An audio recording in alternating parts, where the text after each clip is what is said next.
we also are trying to advocate and promote our rights, our ability to become parents, make the future easier for people who come after us so that they have an easier way to move forward.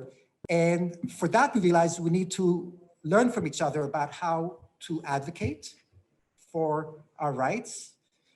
How do we feel about our rights? How do we articulate them? And we also wanted to foster and promote and learn from research. There's a group called the International Surrogacy Research Group that came here 2 years ago and presented.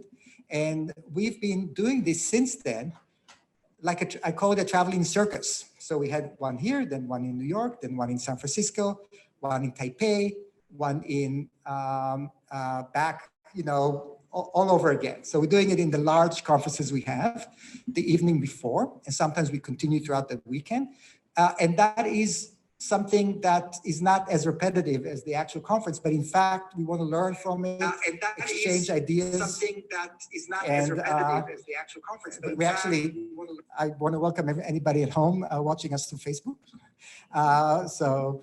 That's what we're trying to do tonight as well. So the Advocacy and Research Forum is a way for us to move the ball forward. And that's what we're doing here. And in every location, we have a little bit of a different focus. In New York, we did one when there was a surrogacy reform considered. In San Francisco, we did an Advocacy and Research Forum about the social justice aspects of surrogacy. More recently, we did one about the stigma and stereotypes of surrogates. How people in the United States, how people accept them in their own communities and what they think about them and how we deal with that. We did one about what we call fertility equality. We're going to talk a little bit about it during the weekend, about how we want to advocate for surrogacy and the related aspects of us becoming parents be more affordable, remove financial hurdles. In fact, recently in Illinois and in some other states, they passed legislation that allows people to get the medical treatment from their insurance. So we're trying to advocate for those things.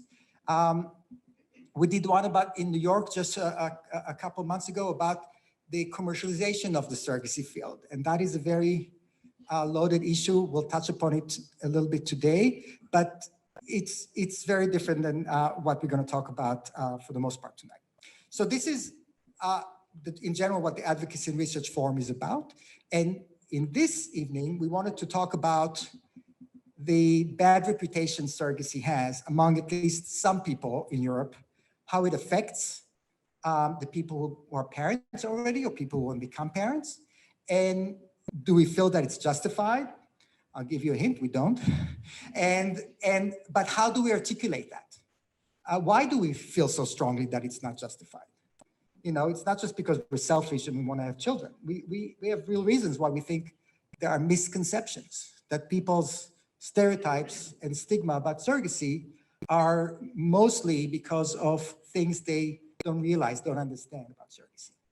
And we're going to try to talk about how we deal with this and learn from our European friends here. And we're going to move on now to introducing everybody about how this manifests itself in their countries and how they feel some of the strategies we're going to talk about today could work for them, or maybe they have suggestions that we haven't thought about in the United States.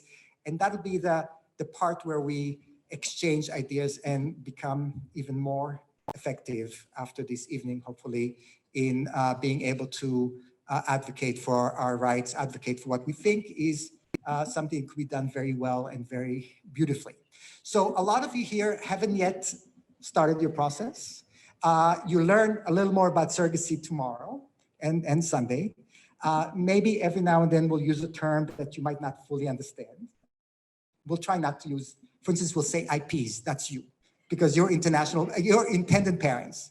So I know we say that a lot. We say, otherwise I think most of the terms are probably going to be okay.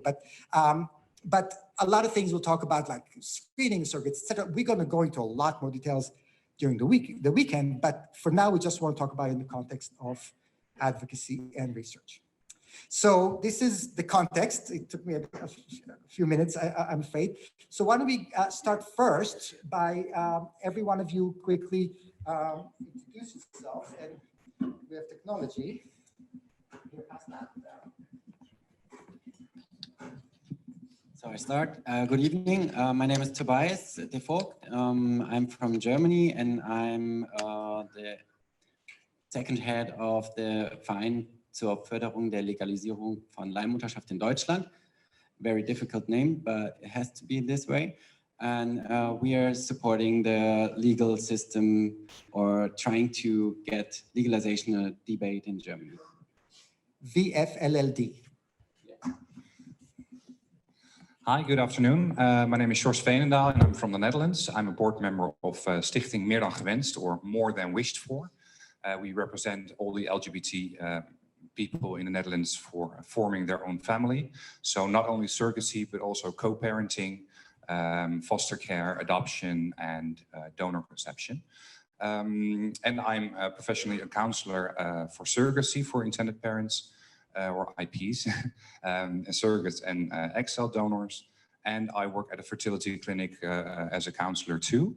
And I have a son, he's 3, and I have him with a local domestic surrogate via self-insemination. So that's me.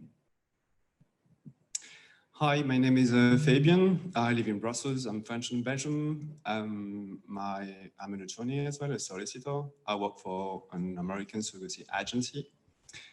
My husband and I have got 2 children, both born through surrogacy in the US. My daughter is 6 years old, and my last one is 2 years old.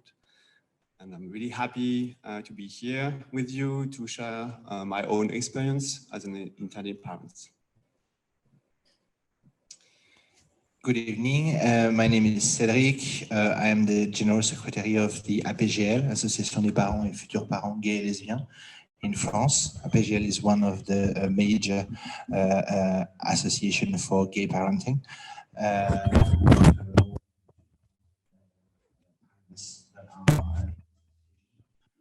I am not working in any kind of advocacy for surrogacy. I'm working in financial communication, so nothing to do with it.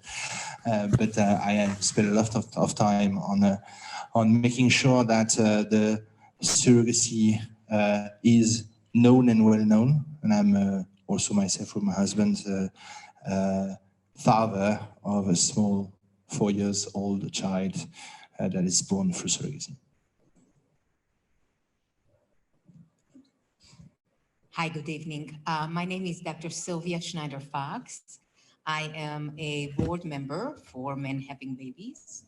I have also been for the last 25 years a clinical psychologist who specializes in reproductive psychology, which means that for the last 25 years, I've been working with surrogates and intended parents, screening surrogates, helping intended parents, and working out the relationships between all the different parties.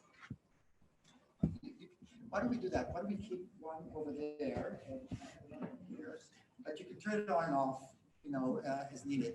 And just on a last note on the terminology, even after you have a child, you sometimes still be called IP. So that's just the way it is. It's kind of the reality. So this is what we're going to do this evening. We're going to start with a short film. I'm going to call Sonam. There we go. Come. And we're going to show this. I know you might have seen the trailer on the internet. It's a 10-minute, 11-minute film. And after that, we're going to start. It's just kind of to set the stage. And after that, we're going to start diving deeper into these issues.